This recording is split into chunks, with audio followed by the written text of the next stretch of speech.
Show. Ligar de novo. Nunca falha. Meus irmãos, a paz do Senhor. Amém. Nós estamos felizes por esta oportunidade, mais uma vez.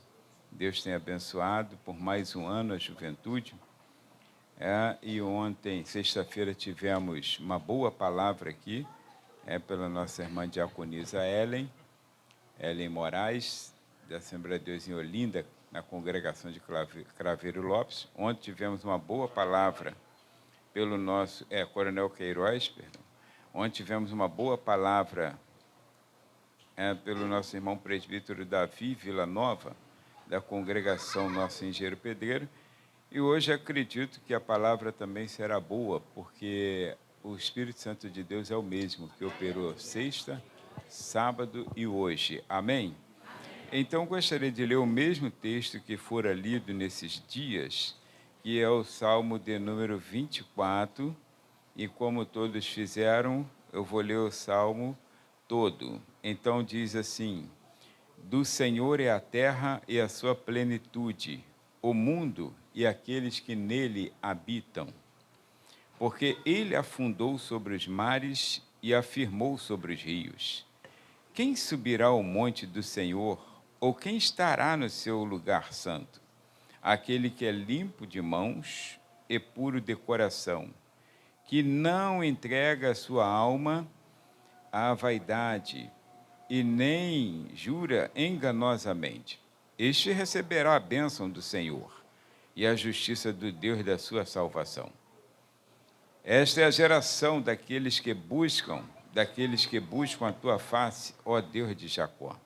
Levantai, ó portas, as vossas cabeças, levantai-vos, ó entradas eternas, e entrará o Rei da Glória. Quem é este Rei da Glória? O Senhor forte e poderoso, o Senhor poderoso na guerra. Levantai, ó portas, as vossas cabeças, levantai-vos, ó entradas eternas, e entrará o Rei da Glória. Quem é este Rei da Glória? O Senhor dos Exércitos, Ele é o Rei da Glória. Amém. Obrigado, Deus, pela tua bondosa palavra que é lida, e teu filho Gabriel, o Senhor já pediu para que tu abençoe a tua igreja.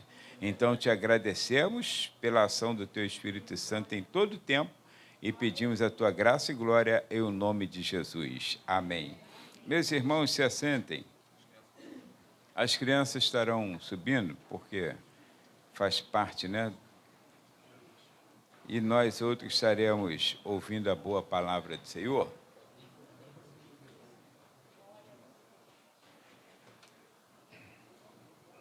Nós temos lido o texto, irmãos, que vocês que já estão aqui desde sexta-feira estão acompanhando a leitura desse texto. Mas, como tem pessoas que não vieram na sexta e ontem, então eu preciso, como se estivesse assim, recapitulando aos que vieram, e trazendo uma notícia nova aos que não vieram. O Salmo de número 24, escrito pelo rei Davi, por ocasião, irmãos, em que a arca do Senhor estava entrando em Jerusalém. Aí ele escreveu esse salmo. Ele vê a arca entrando, ele está no cortejo, os irmãos conhecem a história, ele está feliz da vida, cheio da bondade de Deus sobre a sua vida, cheio de alegria, e então ele escreve, ele é inspirado pelo Espírito de Deus a escrever este salmo. O salmo é um louvor, né?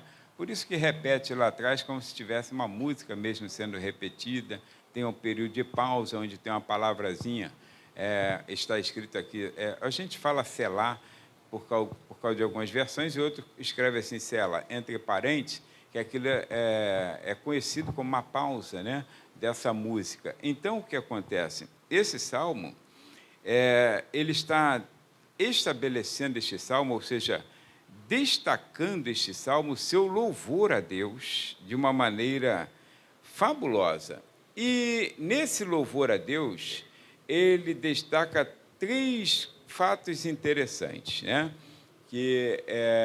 O primeiro fato interessante é a soberania de Deus nos versos 1 e 2. Ele diz que do Senhor é a terra e a sua plenitude. Ele criou todas as coisas. Ele firmou todas as coisas. Então, esse é o primeiro fato interessante na sua adoração. Ele está focado na arca que está entrando em Jerusalém, e a arca representa literalmente a presença de Deus que tinha saído do templo, né, e agora está retornando para a cidade de Jerusalém. Então, nesse foco em que ele está, aí ele destaca primeiro, que nós estamos observando no Salmo, a soberania de Deus sobre todas as coisas. Ele é o Criador, ele é o sustentador de toda a sua criação. E logo a seguir, então, ele destaca, irmãos, o perfil do adorador que está nos versos 3 a 6. Porque o adorador está ali, ele está observando a bondade de Deus, a presença de Deus, mas ele está entendendo que, vamos dizer, a partir dele mesmo, que do lado de lá está Deus, e do lado de cá está o adorador. Então, o adorador precisa adorar, precisa cumprir o seu papel de adorador. Aí ele, então, traça rapidamente em sua mente o perfil do adorador nos versos 3 a 6. E, por último, então, os versos 7 a 10, aí ele, então, ele mostra a triunfalidade do rei, ou seja, o rei eterno, portais eternos se abrem e entra o Rei da Glória, ou seja, é um rei triunfante. De maneira que o Salmo 22, 23 e 24 estão todos os três atrelados. A gente chama de trilogia de Davi. Ou seja, o Salmo mostra um pastor que sofre, um pastor que cuida e um pastor que é triunfante. Então, esses salmos de adoração de Davi estão todos relacionados. Mas esse Salmo 24, aí então, nós pegamos aqui com os jovens, não foi os pregadores que antecederam, mas os jovens pegaram esse Salmo e destacaram o verso de número 6, que do 3 ao 6 mostra o perfil do adorador, como eu falei. Está escrito isso, né? Nós lemos agora. Mas destaca-se, então, o verso de número 6, que é o que destacaremos, porque o verso de número 6 é como se nos convidasse, irmãos, a um propósito espiritual.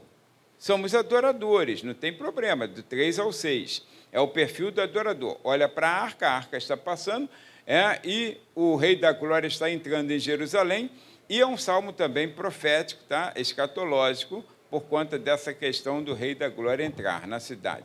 Então, aí o que acontece? Nesse perfil do adorador, destaca-se o verso de número 6, porque parece que o verso de número 6 está nos convidando a um propósito onde é destacada a busca por Deus, ou de Deus, com a característica central daqueles que o servem. Ou seja, todos estão adorando. Versos 3, 4 e 5. Mas quando chega no verso de número 6, então diz assim: esta é a geração daqueles que buscam a tua face, ó Deus, de Jacó. Então, lá está a palavra selá, que é uma pausa musical para eles, né? Aí, então, buscam essa presença de Deus. O verso 6, ele está dando propósito ao adorador. Porque se você parar para analisar, irmãos, uma multidão pode cantar ou não. Já viu quando tem um show gospel? A multidão toda cantando a mesma música, é até legal, até bonito, né? Mas será que todos são adoradores? A gente não pode julgar. Quem vê cara não vê coração. Mas o verso de número 6 está nos dando uma oportunidade de nós buscarmos, nos convida a um propósito espiritual,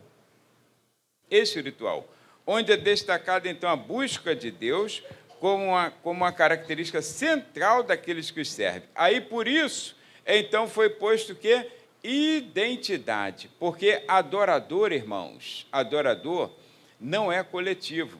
Nós falamos adoradores, mas Deus olha para cada um. O Pai busca adoradores que o adoram em espírito e em verdade. Então, cada pessoa tem a sua individualidade para com Deus.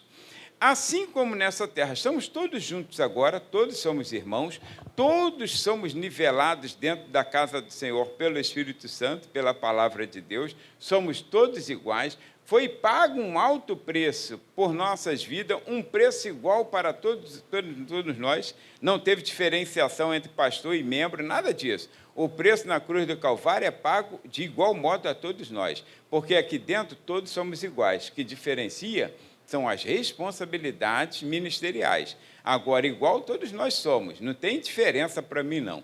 A diferença que você tem de mim é que eu tenho maior responsabilidade, mas tem que ser tratado com respeito, e você também com respeito. Então, o que acontece aqui é que nós estamos falando de uma identidade. Apesar de todas as pessoas serem iguais, e a gente fala assim, não, igual um caminhão de japonês, não é assim que a gente fala?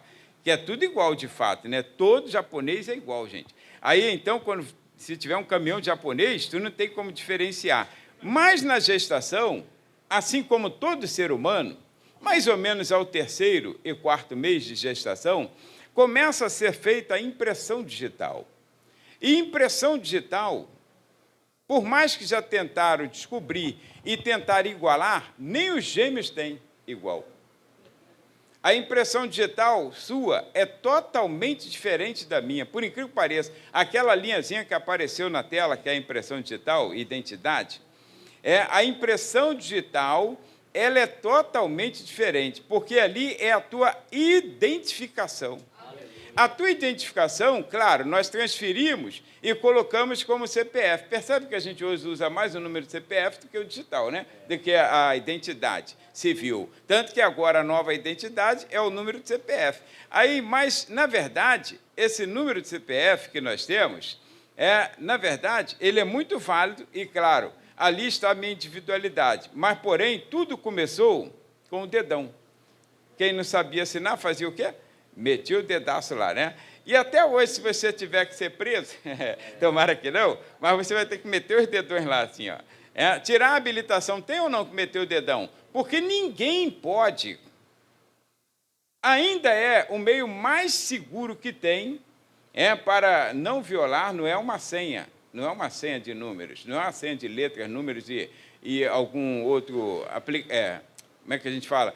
Outro caractere, não. Ainda assim, a senha mais precisa é a digital. Porque ninguém pode copiá-la. Ninguém tem igual a minha.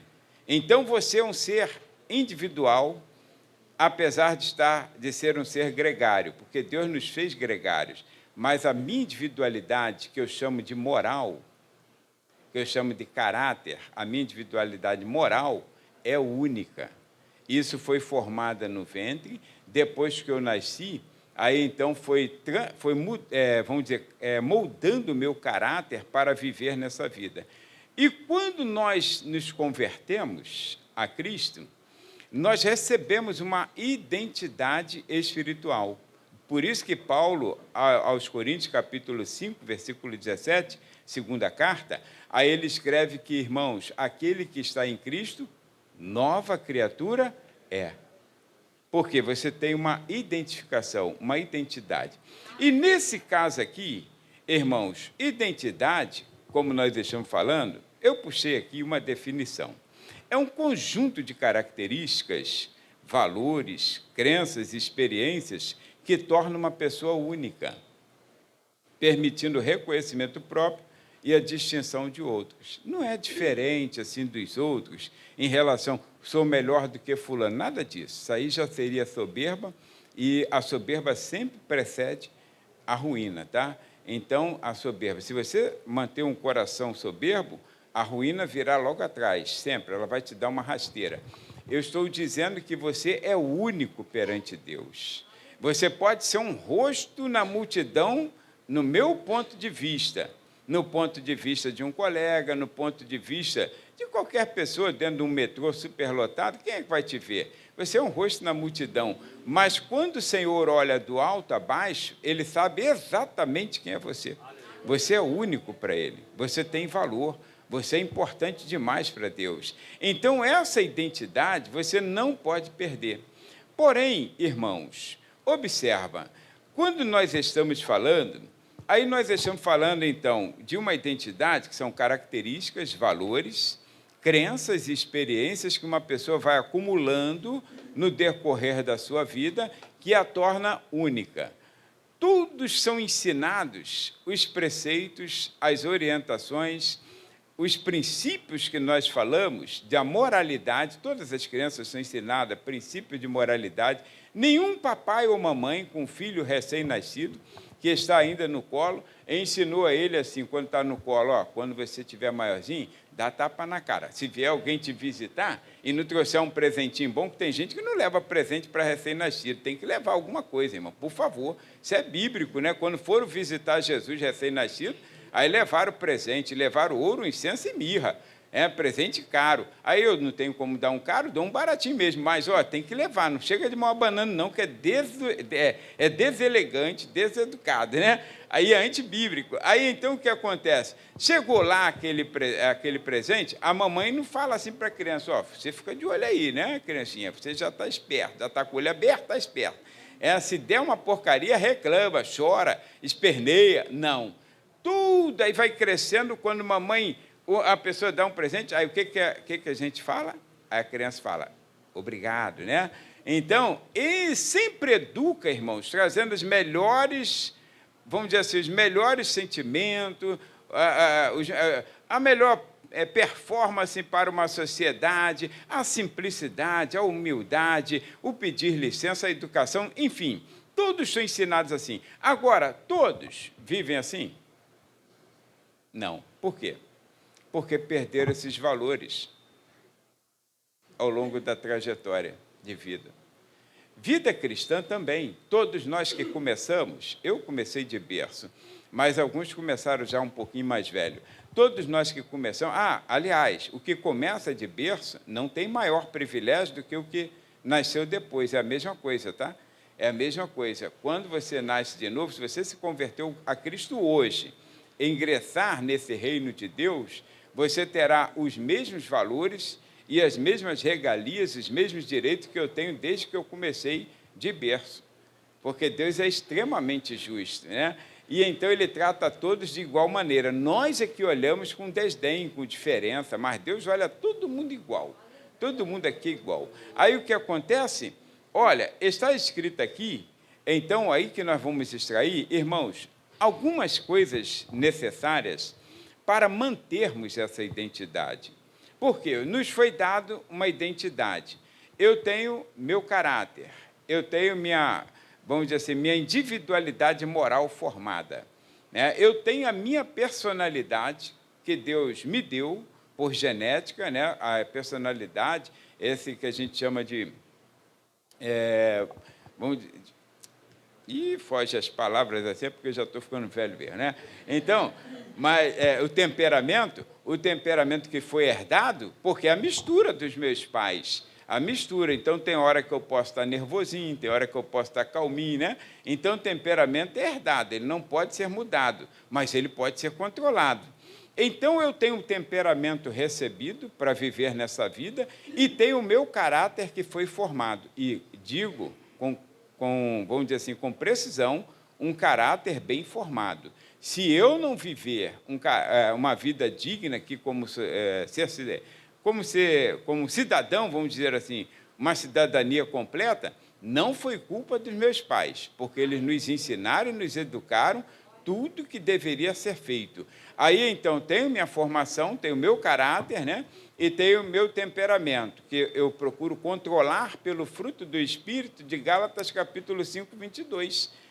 Domínio próprio. Agora, por que muitas pessoas que também foram ensinadas, orientadas, receberam, têm o seu temperamento, calmo ou afoito, não importa, tem como controlar, e elas não mostram essa identidade como deveria, e principalmente em relação à identidade cristã, que é o que um verdadeiro adorador precisa para adorar o Senhor.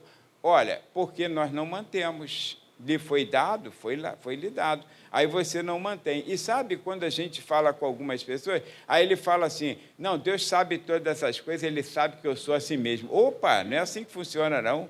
Não é assim que funciona. Existem parâmetros, existem regras, e Deus estabeleceu nas Escrituras para nós vivermos como adoradores. Você não foi criado em vão. Todos nós temos propósito e Deus criou o ser humano para o louvor da sua glória, está escrito. Ele o criou para o louvor da sua glória. Se você não cumpre esse propósito, está errado. Deus o criou para louvor da sua glória, ou seja, fomos feitura dele, para a glória dele. Então, se qualquer coisa contrário, está errado, não tem justificativa perante o Senhor. Você pode falar, você pode levantar as mãos. Antigamente a gente cantava um corinho, se a voz me falar, eu louvo com as mãos. Se as mãos falar, eu louvo com os pés. Aí as crianças batiam o pé, né? Quando era criança, tinha disposição. Se bater o pé, desmonta, né? Então, mas aí você fica feliz da vida cantando, porque você pode louvar a Deus do jeito que você é, do jeito que você é. Agora, irmãos, observa, coisas necessárias para mantermos essa identidade. O que eu preciso fazer?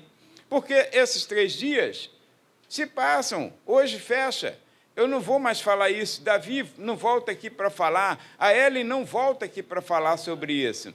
Então, talvez tenha temas sobre esse assunto em algumas outras igrejas, mas será que haverá esse tema, essa oportunidade? Então, esse assunto vai encerrar, vamos dizer, praticamente hoje.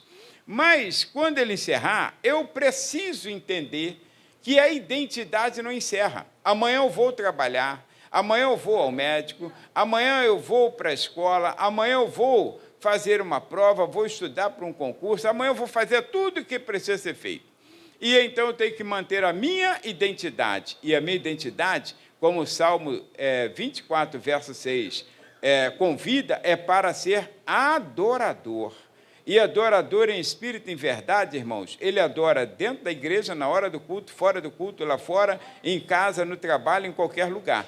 Poxa vida, você sabe, foi citado aqui também, Daniel estava na Babilônia, longe da sua terra e da sua casa, mas ele estava 3 vezes ao dia, ele adorava o Senhor, olhando para a banda de Jerusalém. Então, é importante para nós mantermos a identidade. E observe uma coisa, então, quais são essas coisas necessárias? Primeira coisa necessária para mantermos a identidade está no verso de número 3, que eu falei que ali ele traça o perfil do adorador. Então, vamos trabalhar o 3, 4, 5 e 6. Aí, primeira coisa necessária, irmão, para mantermos essa identidade é mantermos o nosso objetivo. Está escrito assim, ó, quem subirá ao monte do Senhor? Ele está olhando a arca subindo. Jerusalém era no alto, né? Ainda mas é um nível mais alto do que o mar. Então, quem subirá ao monte do Senhor? Ou quem estará no seu lugar santo? Opa, se há uma pergunta sobre quem subirá, sobre quem estará, então eu preciso traçar o quê? Um objetivo. Ou seja, pode dizer assim, eu serei, eu subirei, eu estarei. Então, para eu estar em algum lugar, eu preciso traçar o quê? Uma meta. Eu preciso traçar o quê? Um propósito. Porque quem não tem propósito não chega a canto algum. Não chega a canto algum. Já viu aquele motorista de final de semana que atrapalha a gente no trânsito? Aí ele atrapalha, porque ele está a semana toda, ele anda de ônibus, de metrô e de trem. Aí, quando chega no sábado, ele está de folga, vou pegar o carro e dar um rolé. Ele não tem propósito, ele não vai no sacolão, não vai na padaria, só está andando à toa e atrapalhando a gente, que está cheio de pressa.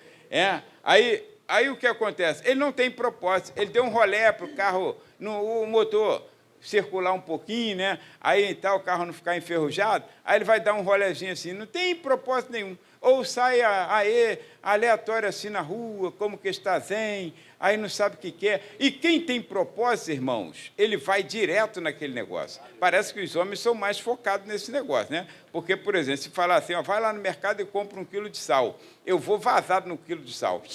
Aí as mulheres não, antes de chegar no quilo de sal, o carrinho já está cheio.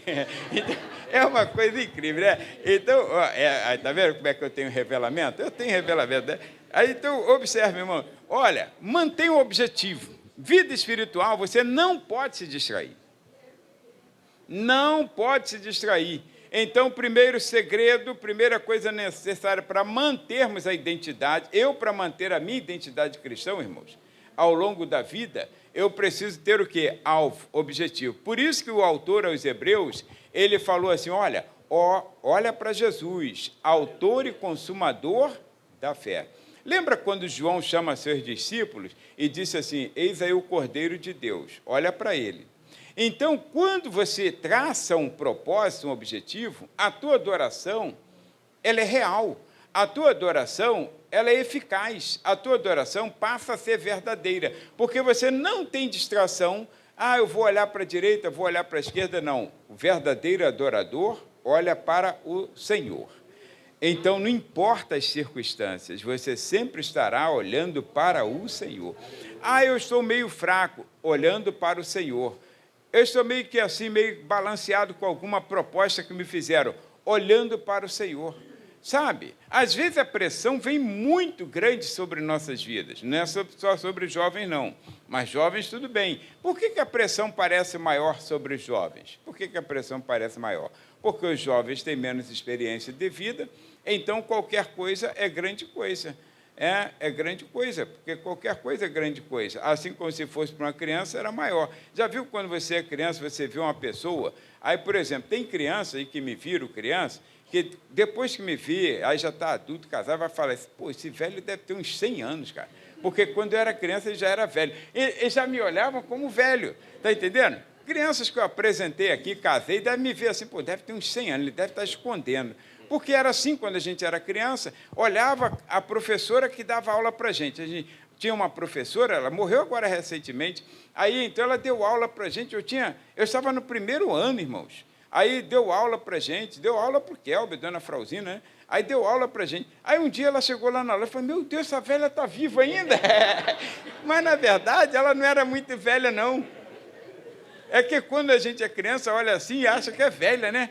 A diretora da escola, acho que morreu, não sei se morreu, se está viva ainda, mas acho que está viva ainda. Meu Deus do céu! Aí eu pensei, não é possível que ela está viva. Quando era criança, ela já era diretora da escola. Aposentou, continuou. A escola virou creche e ela continuou lá, pela prefeitura. Meu Deus, você pensa, não é possível, é DNA de dinossauro. Não, é que a nossa visão é diferente da perspectiva de um jovem, de uma criança.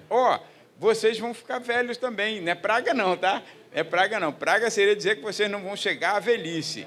Aí sim, mas vocês ficarão velhos e verão que eu estou falando uma coisa real. Agora, a pressão que vem sobre o jovem é a mesma que vem sobre nós. Nunca mudou. As artimanhas de Satanás sempre serão a mesma.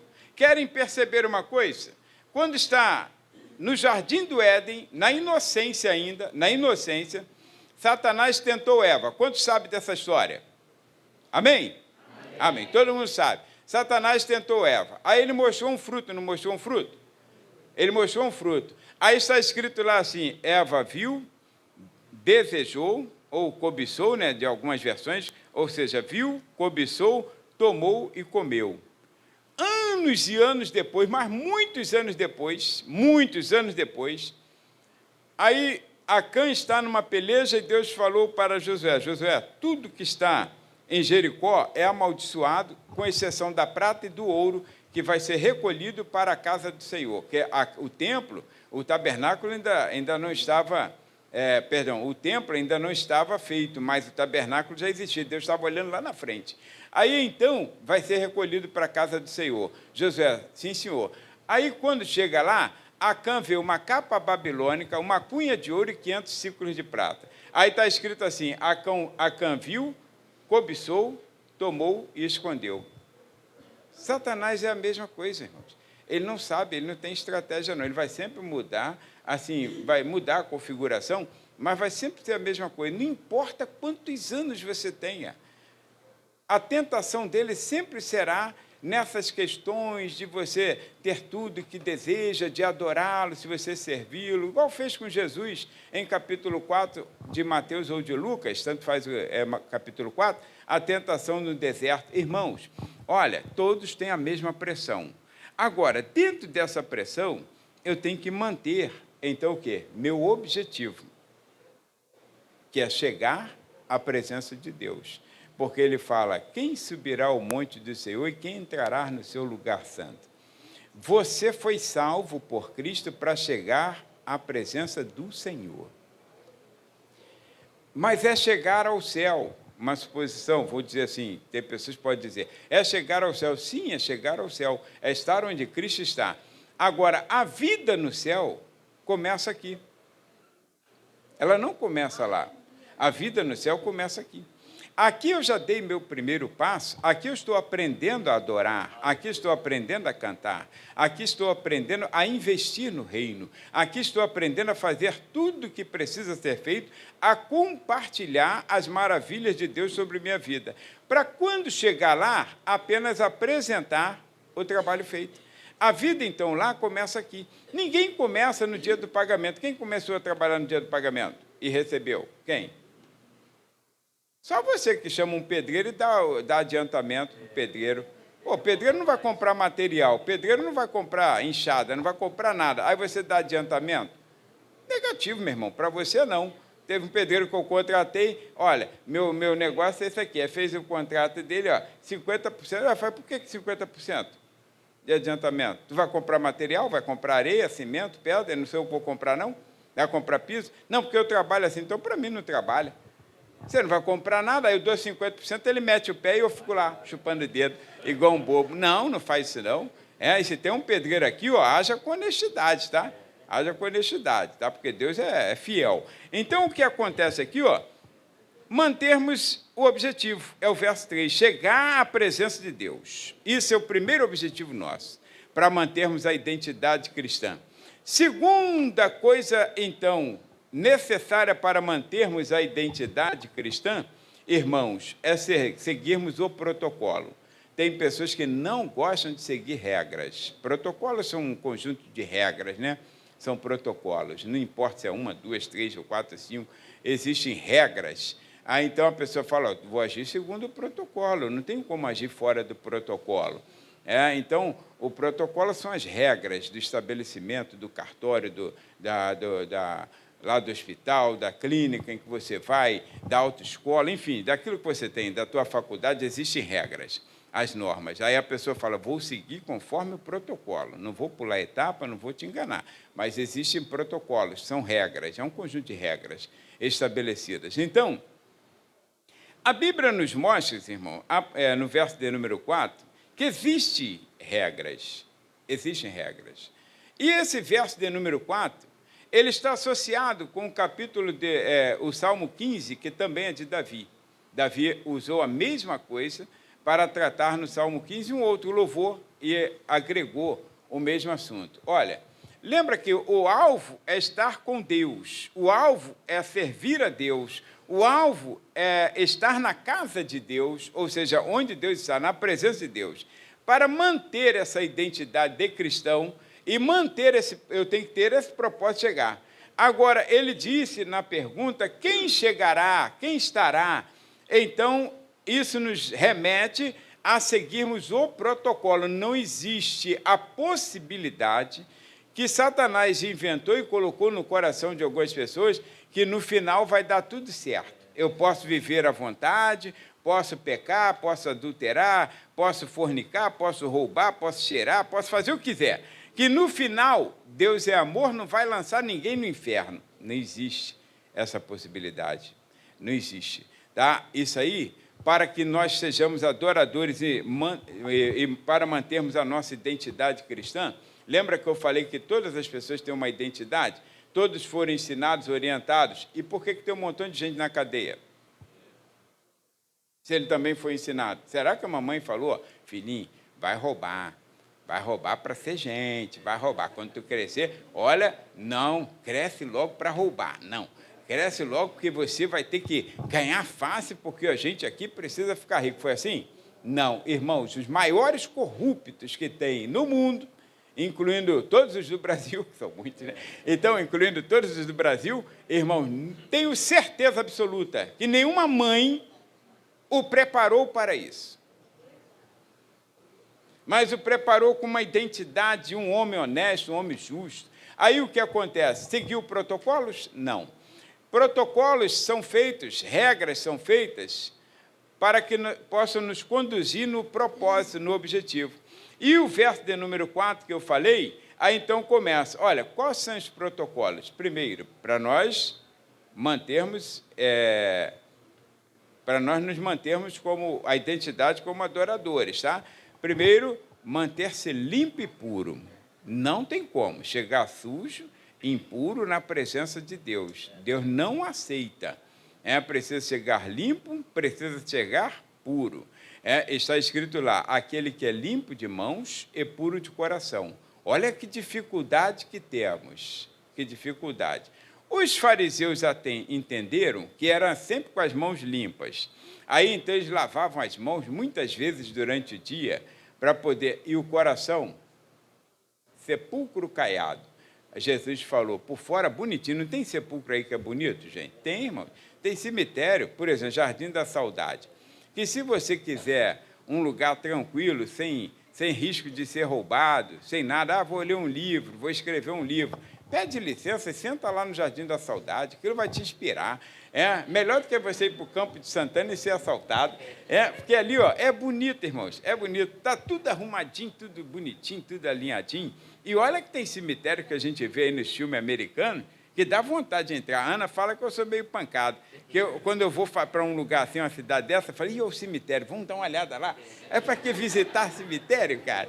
Visitar cemitério, eu falo, tu tem umas ideias de maluco, né? Mas dá uma vontade de ir lá para conhecer, né? Aí, naquele que tem lá em Cabo Frio, aí eu fui, ela deu uma bobeira, eu fui lá, né? Aí fiquei olhando lá, tem a sepultura do Casimiro de Abreu, tem não sei mais de quem. Aí fico olhando lá os nomes e sobrenomes, né? E olhando a data, mas é uma coisa de doido mesmo, né? Mas isso não tem explicação. É um mistério. Então, mas observa, mas não faça isso que eu faço, não, gente. Não faz isso, não, meu Deus do céu. Mas dá uma vontade, aí passei nesses dias, não sei aonde, falei, olha o cemitério da cidade, né? Aí ela falou, já vem você com essa ideia de cemitério, né? Larga isso para lá. Então, olha, manter-se limpo e puro, gente, por favor, jovens, por favor. Não contamine suas vestes, não contamine seus olhos. Olha, Jó foi acusado, Jó já estava com uma determinada idade, ele tinha 10 filhos, não quer dizer que ele era velhão, mas já estava, claro, com uma idade, que já tinha 10 filhos, embora tem gente aí que, se der bobeira, tem 20 filhos aí, está novo ainda, começa cedo, né? Então, olha, aí ele tinha 10 filhos e tal, quando passou naquela situação, seus amigos lhe acusaram de ter pecado, de ter as mãos sujas, de ter o coração impuro. Aí os olhos deles, que é a janela, né, da vida, aí acusaram. Aí em capítulo 31, o verso 1, aí ele fala assim, eu acho que é isso mesmo, capítulo 31, verso 1, ele fala, fiz concerto com os meus olhos, como, pois, os fixaria numa virgem? Porque acusaram ele de adultério. Acusaram-no de adultério. Irmãos, não se contamine. A juventude desse mundo, ela está perdendo porque não segue os protocolos de Deus. Não segue os protocolos de Deus. Querem ver uma coisa? Olha, Deus estabeleceu ou não a família? Estabeleceu a família. Deus estabeleceu protocolos para que essa família fosse bem-sucedida, fizesse bem. Deus colocou um jardim, e depois preparou o homem, fez um jardim, preparou a mulher e colocou no jardim. Hoje os jovens se casam, ou seja, se casam entre aspas, né? Se ajuntam antes de ter estabelecido um lugar para moradia. Aí quer que dê certo. Não tem como dar certo. Primeiro você tem que se preparar, depois você se estabelece. É assim que tem um protocolo. Aí por isso está dando tudo errado, o mundo está de perna para o ar. Então, jovens, por favor, se quiserem ser bem-sucedidos, siga protocolos. Não quebre protocolos. E nós vivemos num país que quebra esse protocolo a toda hora. Toda hora se quebra protocolo. Toda hora é alguém querendo subornar, toda hora é alguém, se deixar molhar minha mão, aí deixa embaixo assim, ó.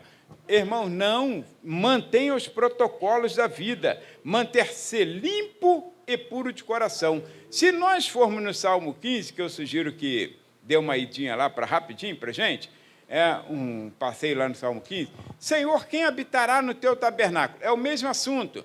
Ou quem morará no teu santo monte? Olha, mais à frente. Aí ele diz assim, olha, aquele que anda em sinceridade, não quebra protocolos, porque esse é um ponto aqui que está dentro do verso 4, que nós lemos. Pode voltar para lá, Wellington, por favor. Dentro do verso 4, que, irmãos, protocolos que estão estabelecidos nas Escrituras, manter-se limpo e puro de coração. Não errem, jovens, não errem. 1 Tessalonicenses, capítulo 4, está falando sobre a santificação que pega todo mundo, mas pega principalmente os jovens. Não erre, não entre pelo caminho da sexualidade desenfreada, não entre pelo caminho da pornografia que torna-se vício, não entre pelo caminho de drogas, nem lícitas e nem ilícitas. Mantenha uma postura, mantenha uma sobriedade. Não beba nem socialmente, nem socialmente. Aí a pessoa bebe socialmente. Eu ando de terno e gravata e não bebo. Olha, mais social do que terno e gravata não tem, né? E não beba. Irmão, não beba nem socialmente. Anda justo, anda limpo de coração, anda puro, siga os protocolos. Ah, mas todo mundo bebe, todo mundo faz. Você não é todo mundo. Você já ouviu isso, né, da mamãe. Então, anda puro, anda olhando para lá, para frente, para Jesus. Esquece o que as pessoas estão fazendo, ou que estão falando, ou que estão sugerindo. E segunda coisa, segundo o protocolo, é manter-se fiel. Manter-se fiel. Porque, irmãos, manter-se limpo e puro de coração não tem a possibilidade, não existe a possibilidade, se eu não me mantiver fiel. Não me mantiver fiel. Porque a fidelidade, irmãos, a fidelidade, ela acontece na presença e na ausência. Quando você é fiel na presença e na ausência. Ou seja, eu serei o que sou na frente de vocês e fora daqui. Porque em casa, ninguém melhor lá do que para me conhecer. Aqui não. Aqui eu posso ser um santo, em casa um satanás. Mas não, eu tenho que ser santo aqui e tenho que ser santo lá. Eu tenho que ser santo aqui, santo no trabalho. Santo aqui, santo na escola. Santo aqui, santo em qualquer lugar em que eu for. Então, para isso eu preciso ser fiel. E quando eu falo de fidelidade, eu estou falando porque ele diz assim, ó, que não entrega a sua alma à vaidade. Vaidade ali não tem nada a ver com a questão de a pessoa... tem gente que gosta, homem que gosta de fazer a unha, fazer a sobrancelha já fica meio estranho. Eu estou num mundo, irmãos, que eu não consigo... mas deixa esse assunto para lá, né? Agora, mas você moço, aí falar aquela moça é vaidosa, aquela irmã é vaidosa, que tem vários anéis, tem isso, tem aquilo, é brinco, é cordão, é na mais não sei o quê, não tem problema nenhum, tá? Não tem problema nenhum.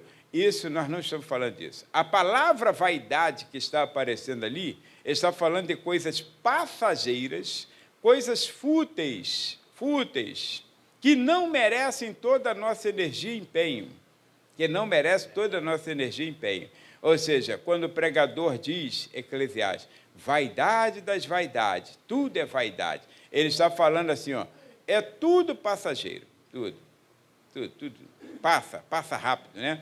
A gente hoje já chega, como eu disse aqui, se eu falar para vocês, parece assim uma palavra que é mentira, mas é verdade. Irmãos, ontem eu estava aqui, pensando aqui, uma hora da pregação, aí eu lembrei, meu Deus, foi um dia desse. Alguém falou alguma coisa, eu lembrei. Aí foi um dia desse que eu estava com 15 anos de idade.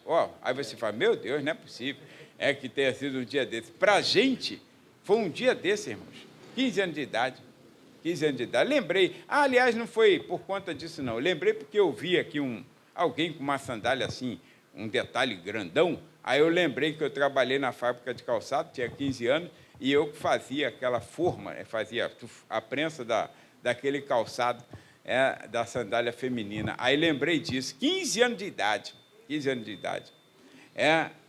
Quer dizer, aí isso foi rápido, irmãos, foi rápido.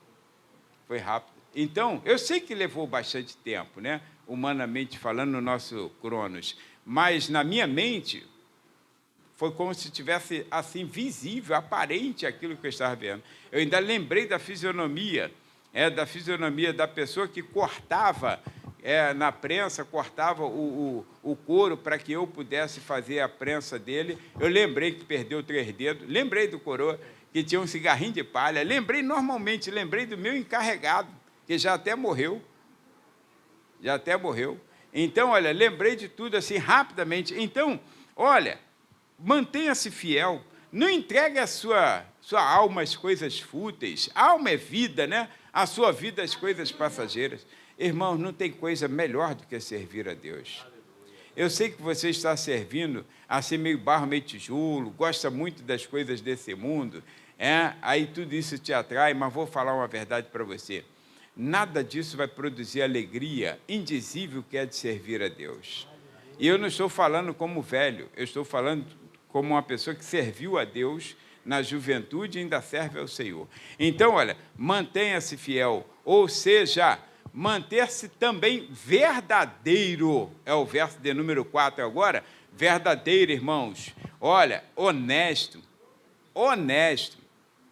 Aquele que é limpo de mão. É o verso 4? Não, tu já pulou para o 5, rapaz. Aquele que é limpo de mãos e puro de coração, que não se entrega é que você já estava no 4, não se entrega a alma vaidade, nem jura enganosamente. É o mesmo verso. Honesto, irmãos, honesto. Não tem mentira, não tem historinha, não. Ele fala a verdade, ele é verdadeiro, e aquilo que ele fala é aquilo que ele vive, aquilo que ele vive é aquilo que ele fala. Acabou. Não tem outra vida, não. Você é honesto, você é uma pessoa que as pessoas vão dar credibilidade pelo que você é, e não pelo que você fala, mas pelo que você é, porque o teu comportamento, ele estará coerente com aquilo que você está falando, com a tua fala. E isso é muito importante para nós. Não julga, irmãos, não julga, não jura enganosamente. Aí tudo isso está associado com o Salmo de número 15 que nós falamos, que eu ainda vou voltar lá nele, tá?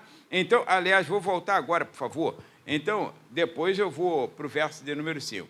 Aí diz assim, pode passar, nós já lemos isso. Aí caramba, ele é muito rápido, gente. Aquele que anda em sinceridade, pratica a justiça e fala verazmente segundo o seu coração. Quer dizer, ele não tem mentira. Porque, irmãos, quem fala a verdade é assim, eu falei, não tem nada de jurar pela mãe mortinha, nada disso, né? Não, juro. Quem fica jurando, alguma coisa está errada. Olha, quem fala a verdade e acabou.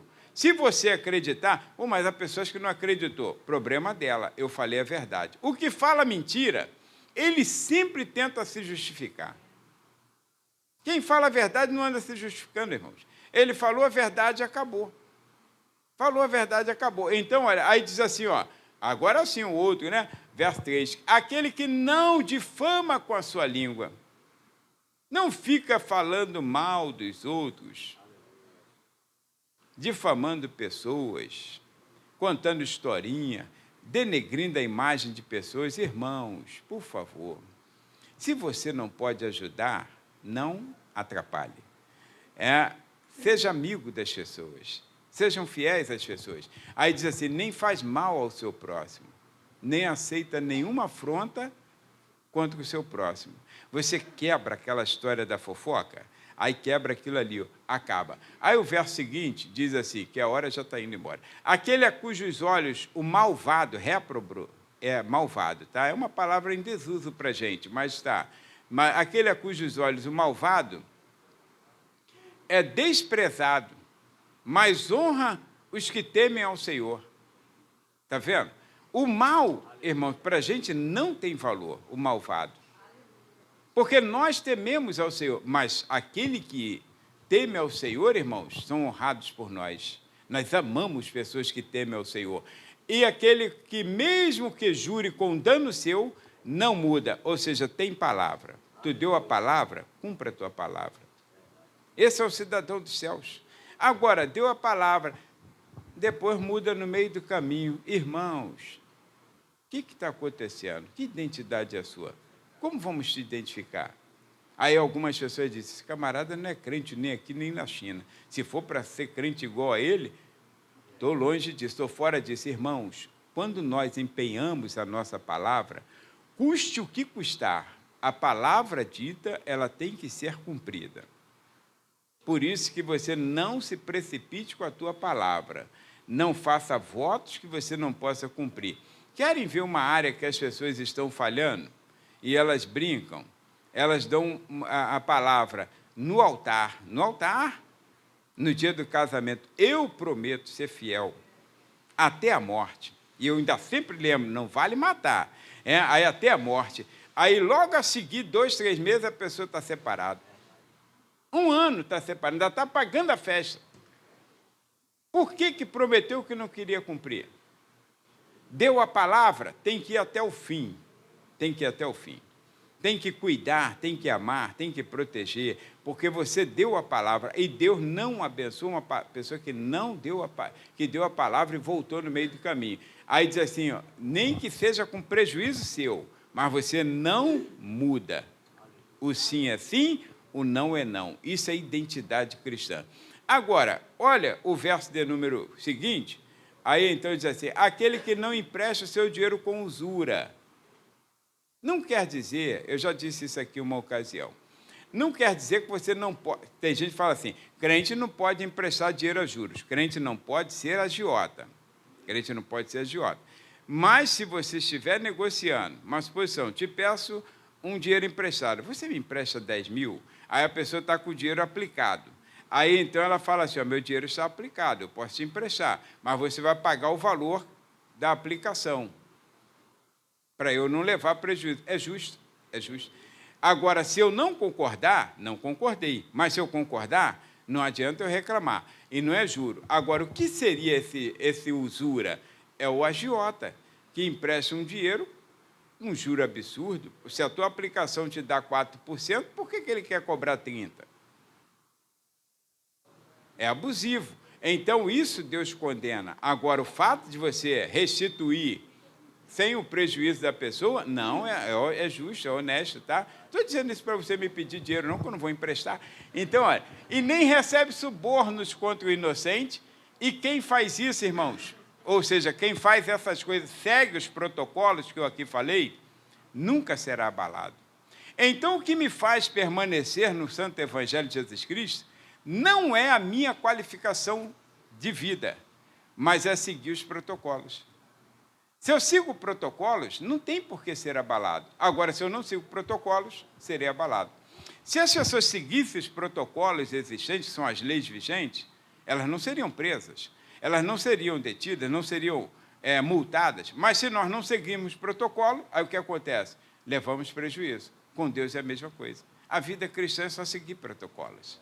Cristo te salvou, pagou o preço. Aí, então, você só segue os protocolos bíblicos para ser um adorador. Agora, manter-se, essa é a terceira coisa. Eu estava na segunda ainda, né, seguimos o protocolo.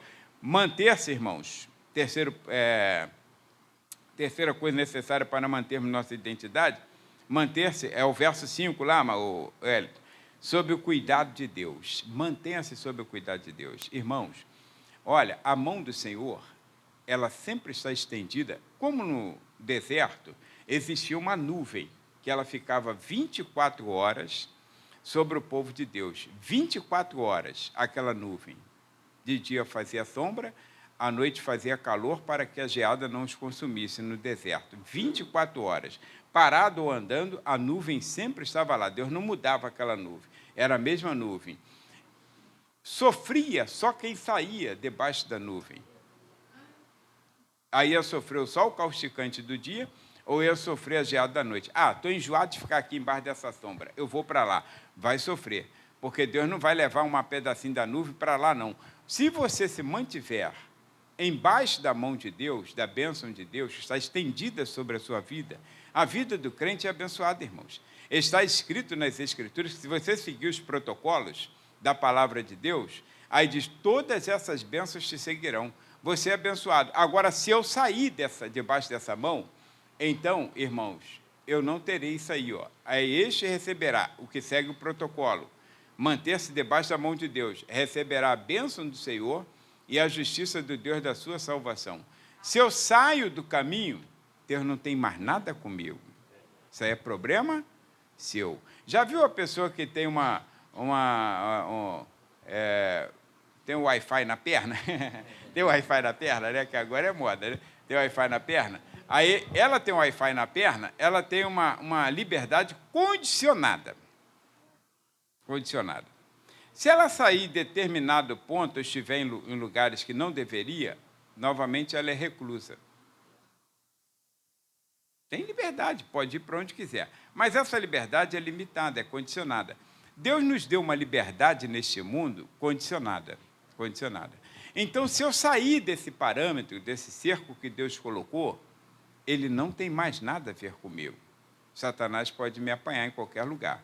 Agora, eu posso andar por esse mundo inteiro, mas se eu estiver debaixo da potente mão de Deus, Satanás não pode ir contra a minha vida. Não é que eu seja, vou pisar, dar bicuda na cara do cão, nada disso, aí é balela, nada disso. Não, isso aí é historinha de igreja que não tem ensinamento. Bicuda na cara do cão não existe, irmãos, né? Na Bíblia, em lugar nenhum.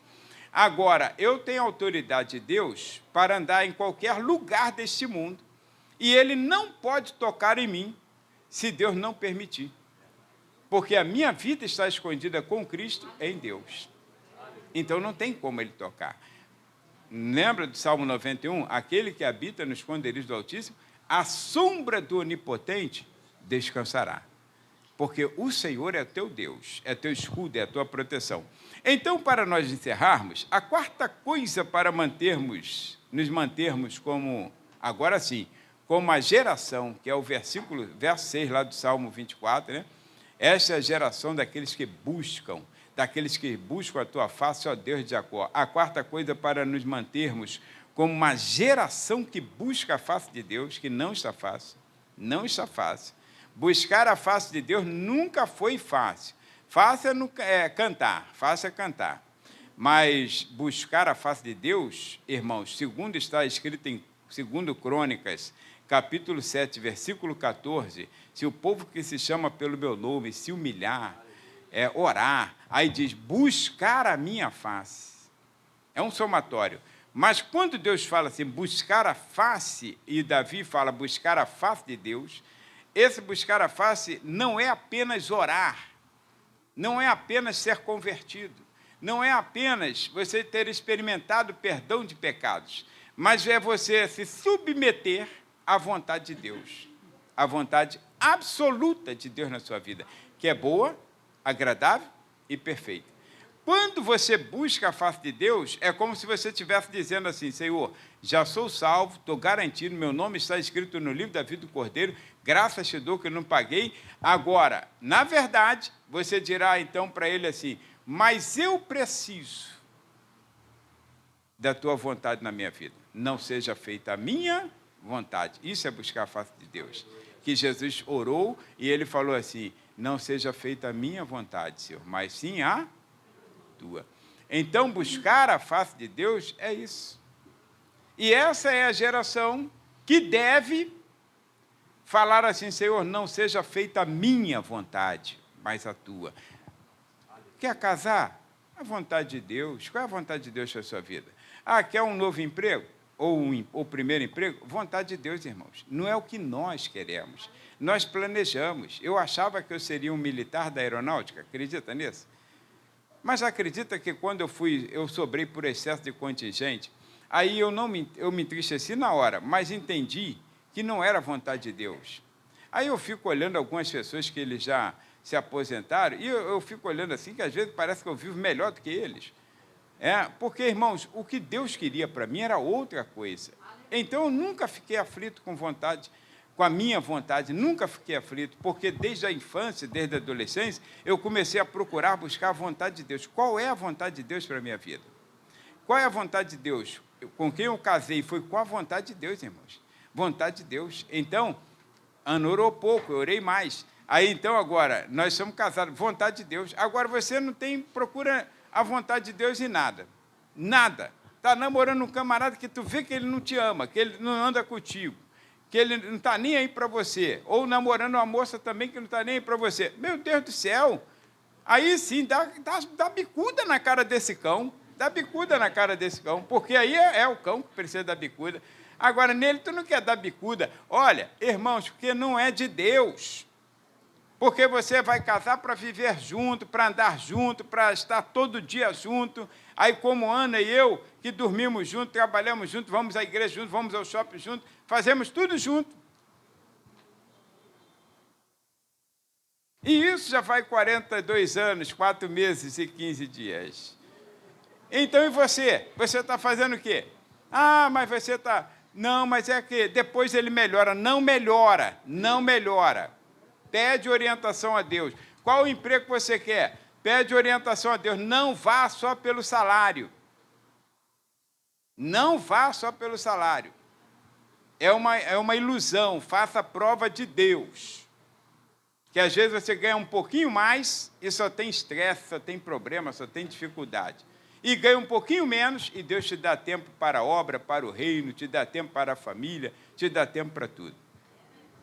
Não vá pelo salário. Eu já mudei de emprego. Já mudei. E eu fazia provas com Deus. Provas com Deus. Coloquei, naquele tempo, não sei se ainda é assim hoje, qual a pretensão salarial? Coloquei a pretensão salarial. Falei, Senhor, se for a tua vontade, esse camarada vai cobrir essa pretensão salarial. Coloquei absurdo, Antônio. Coloquei absurdo. Quando ele olhou assim, falou, tu tá maluco, cara? Aí eu falei, por quê? Aí ele falou assim, pô, essa pretensão salarial aqui, eu só tenho para oficial, na mesma setor ferramentaria, mas para oficial que já está antigo aqui, os novatos entram, falei, então não quero, muito obrigado. Aí quando eu falei assim, ele falou, mas vou te dar uma oportunidade, tu não vai falar nada, vai ficar entre nós aqui, fazer um negócio de pai para filho, tu vai entrar com essa função e com esse salário. É Deus ou não é Deus? É Deus, irmão. Agora, se eu não faço uma prova com Deus, e ele fala assim, eu falei, não, muito obrigado, não quero. Não quero, porque eu já entendi que Deus não queria. Peguei coisa boa, peguei coisa ruim também, tá? Peguei coisa ruim. Saí de uma empresa que eu falei assim, meu Deus, não quero que ele me chame, não. A empresa suja, estranha, não quero que me chame, não. Quando eu cheguei na porta de casa, aí a minha cunhada quase não fala, saiu, foi bom te ver, tive um sonho. Você estava numa empresa que você falou que não queria entrar, mas o senhor falou que é para entrar. Ai, falei, meu Deus. Quando eu cheguei em casa, o telefone tocou. Era o cara já me chamando, o gerente da empresa. Ó, pode vir. Quiser começar amanhã, pode. Falei, tá bom. E fui. E Deus deu graça e glória, irmãos, tá? Não pensa que é só coisinha moleza, não, que Deus vai fazer teste contigo também, né? Deus é bom demais, irmão.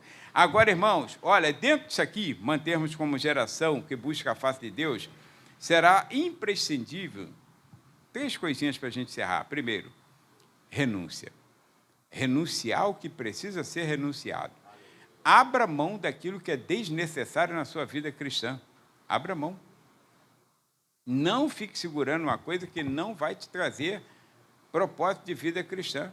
Você, às vezes, fica pegado com uma coisinha mundana que não vale a pena. Não vale a pena. Escuta o que eu estou te falando. Não vale. Abra mão, troca isso pelas coisas de Deus. Como Daniel, Sadraque, Mesaque e Abednego abriram mãos das iguarias do reino, foi por um pouco de tempo, de repente, depois Deus vai te dar aquilo que você deseja. Mas, por enquanto, Deus, eu quero que você arranque isso fora. Arranca. Às vezes não é porque é pecado, não. Não é porque é pecado. Às vezes é porque Deus quer fazer algo melhor e te dar uma experiência maior. Olha, abra mão, renuncie aquilo que precisa ser renunciado. Outra coisa, avança em direção a Deus. Avança. Avança mesmo. Não tire o objetivo de seguir a Deus, de andar com Deus.